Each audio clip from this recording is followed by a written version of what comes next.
జమ్మూ కాశ్మీర్ పూంచ్ జిల్లాలో భద్రతా బలగాలపై ముష్కరుల దాడిలో 5గురు భారత జవాన్లు అమరులైన ఘటన యావత్ భారతావనికి తీవ్ర దిగ్భ్రాంతికి గురిచేసింది.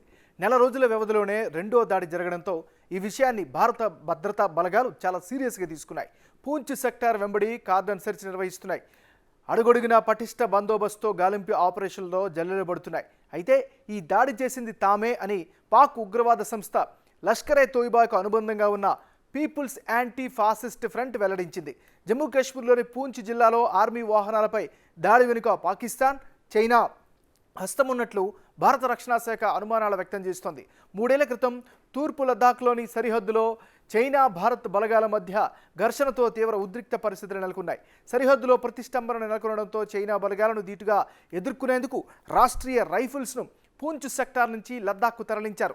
దీంతో చైనా ఆటలు సాగకపోవడంతో పాకిస్తాన్ తమ ఉగ్రవాదులను పూంచ్ సెక్టార్లోకి పంపించడం మొదలుపెట్టింది. పూంచ్ రజౌరీ సెక్టార్లో భారత ఆర్మీ లక్ష్యంగా ఇటీవల పెరిగిన ఉగ్రదాడుల ఘటనలకు చైనా పాకిస్తాన్ ఉమ్మడి వ్యూహమే కారణమని రక్షణ శాఖ భావిస్తోంది.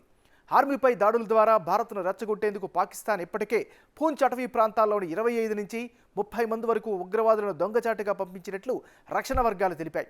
అలా భారత్లోకి ప్రవేశించిన ముష్కరులు సైన్యంపై దాడులకు పాల్పడుతున్నారు.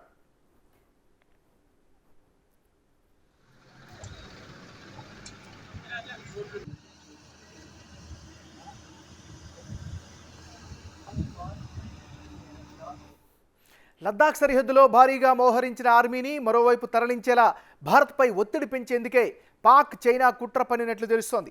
ఇందుకోసం పాకిస్తాన్, చైనాలు సహకరించుకుంటూ పక్కా ప్రణాళికలు వేసుకుంటున్నట్లు అంచనా వేస్తున్నాయి భారత రక్షణ శాఖ వర్గాలు. ఈ క్రమంలో పూంచ్ అటవీ ప్రాంతంలో దాదాపు 30 మంది ఉగ్రవాదులు దాగి ఉన్నట్లు అనుమానం వ్యక్తం చేస్తున్నారు. వీరి జాడను పసిగట్టేందుకు స్నిఫర్ డాగ్లు, డ్రోన్ల సాయంతో ప్రయత్నాలు ముమ్మరం చేశారు. అటవీ ప్రాంతంలో భారీ ఎత్తున భద్రతా బలగాలు గాలింపు చర్యలు ప్రారంభించాయి. దాడి జరిగిన ప్రాంతాన్ని చుట్టుముట్టాయి. ఉగ్రవాదులు దాడికి పాల్పడిన ప్రదేశానికి దగ్గరలో అనుమానాస్పద రీతిలో 3 మృతదేహాలను సైన్యం గుర్తించింది.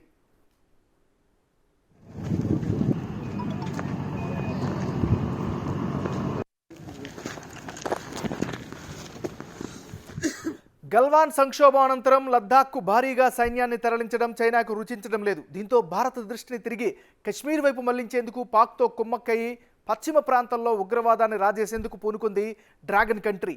2020లో ప్రత్యేక శిక్షణ పొందిన రాష్ట్రీయ రైఫిల్స్ బలగాలను పూంచ్ నుంచి లద్దాఖ్కు తరలించడంతో ఎంతో కీలకమైన లద్దాఖ్ ప్రాంతంలో చైనాపై భారత్ పైచేయి సాధించింది. అటు పూంచ్లో ఉగ్రవాదులను నిలవరించే వనరులు లేకపోవడంతో ఈ విషయం గ్రహించిన చైనా పూంచ్లో పాక్ దన్నుగా నిలుస్తూ ఉగ్ర చర్యలకు ఊతమిచ్చిందని భారత రక్షణ శాఖ చెబుతోంది. పూంచ్ రజౌరీ నుంచి భారత రక్షణ బలగాలను లద్దాఖ్కు తరలించినప్పటికీ నుంచి ఏడాది కాలంగా పాకిస్తాన్ తీవ్రవాద కార్యకలాపాలు చెలరేగిపోయాయి. ఈ సమయంలో భారత సైన్యం మరో బ్రిగేడ్ను అక్కడి తరలించి ముష్కరులపై పైచేయి సాధించింది. అయితే ఈ నెల 21న సురాన్ కోట్ పోలీస్ స్టేషన్ పరిధిలోని ధేరాకీ గలీ, బఫ్రియాజ్ మార్గంలో ఉన్న దట్యార్ మోర్గ్ సమీపంలోని మలుపులో ఎత్తైన కొండపై నక్కి ఉన్నారు. భారత సైన్యమే లక్ష్యంగా దాగి ఉన్న ముష్కరులు. బలగాలతో వెళ్తున్న 2 వాహనాలు బ్లెడ్జ్ కర్వ్లో కాస్త స్లో కాగానే కాల్పులకు దిగారు. ఈ ఘటనలో 5గురు భారత జవాన్లు చనిపోయారు. మరో 2 జవాన్లు తీవ్రంగా గాయపడ్డారు.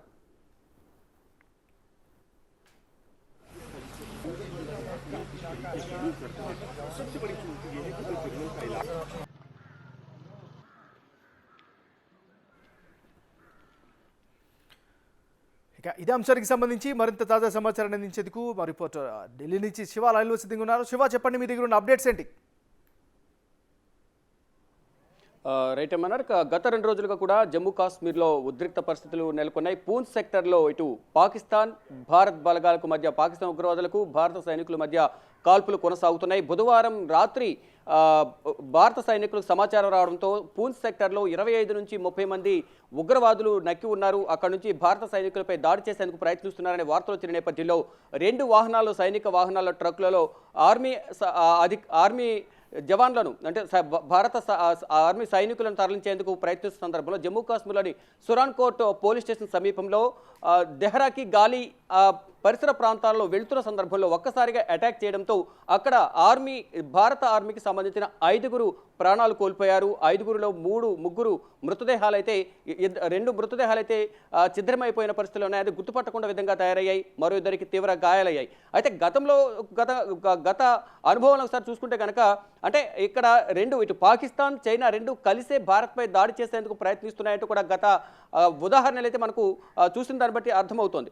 గతంలో ఏదైతే లద్దాఖ్లో దాడి జరుగుతున్న సందర్భంలో అక్కడ చైనాకు భారత్కు మధ్య యుద్ధ వాతావరణం నెలకొన్న నేపథ్యంలో భారత్ను డైవర్ట్ చేసేందుకు ఇక్కడ పూంచ్ సెక్టార్లో అక్కడ యుద్ధం జరుగుతున్న నేపథ్యంలో జమ్మూ కాశ్మీర్లోకి ప్రవేశించేందుకు పాకిస్తాన్ ఉగ్రవాదులు ప్రయత్నించడంతో అక్కడి నుంచి ఇక్కడ వరకు ఇటు రాష్ట్రీయ రైఫిల్స్ను తరలించడంతో ఇక్కడ యుద్ధ వాతావరణం నెలకొంది. అంటే ఇక్కడ చైనా బోర్డర్లో 2 వర్గాల మధ్య ఇటు చైనాకు అలాగే భారత్కు మధ్య యుద్ధ వాతావరణం నెలకొనడానికి అక్కడ చైనా ప్రభుత్వం ఒక గొడవను క్రియేట్ చేసింది. ఇదే అదునుగా భావించిన పాకిస్తాన్ ఉగ్రవాదులు భారత్లోకి ప్రవేశించారు. అంటే ఇక్కడ ఇండైరెక్ట్గా చైనా పాకిస్తాన్కు సహకరిస్తున్నట్లుగా కూడా భారత ఆర్మీ వర్గాలు అనుమానం వ్యక్తం చేశాయి. దానిలో భాగంగానే గత 3 సంవత్సరాల క్రితం ఏదైతే యుద్ధ వాతావరణం నెలకొందో చైనా బోర్డర్లో లద్దాఖ్ అలాగే లద్దాఖ్ బోర్డర్లో చైనా ఆర్మీ బలగాలకు భారత ఆర్మీ బలగాలకు అక్కడ యుద్ధ వాతావరణం నెలకొంది. గొడవ జరుగుతున్న నేపథ్యంలో ఇదే అదునుగా భావించిన పాకిస్తాన్ సైన్యం అక్కడి నుంచి పూంచ్ సెక్టర్లోకి ప్రవేశించింది. అప్పటి నుంచి కూడా అక్కడ చొరబడిన పాకిస్తాన్ ఉగ్రవాదులు భారత్పై దాడి చేసేందుకు ప్రయత్నించారు. దానిలో భాగంగానే ఇక్కడ పాకిస్తాన్ ఉగ్రవాదులు చొరబడి ఉన్నారు, నక్కి ఉన్నారనే సమాచారం రావడంతో అక్కడ ఆర్మీ బలగాలు మోహరించేందుకు ప్రయత్నిస్తున్న సందర్భంలోనే ఆర్మీ వాహనాలపై ఉగ్రవాదులు దాడికి పాల్పడ్డారు. దీంట్లో 5గురు చనిపోగా రెండు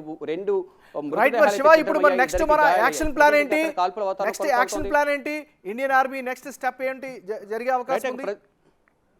రైట్ ప్రజెంట్ అయితే అక్కడ స్నేపర్ డాగ్లు అలాగే అక్కడ ఆర్మీ బలగాలన్నీ కూడా గాలింపు చర్యలు చేపడుతున్నాయి. ఇక మరోవైపు డ్రోన్ల సహాయంతో అక్కడ ఈ పాకిస్తాన్ ఉగ్రవాదులు ఎక్కడ చొరబడి ఉన్నారు, ఎక్కడ నక్కి ఉన్నారని దానిపై కూడా డ్రోన్ల సహాయంతో మొత్తం అక్కడ ఎంక్వైరీ చేస్తున్న పరిస్థితులకు కూంబింగ్ నిర్వహిస్తున్నారు. మరోవైపు ఈ రోజు నుంచి అక్కడ జమ్మూ కాశ్మీర్లోను పూంచ్ సెక్టర్లోను ఎక్కడ ప్రతి ప్రదేశంలో కూడా ఇంటర్నెట్ సేవలను బ్యాన్ చేశారు. అంటే అక్కడ ఇంటర్నెట్ ద్వారా సోషల్ మీడియా ద్వారా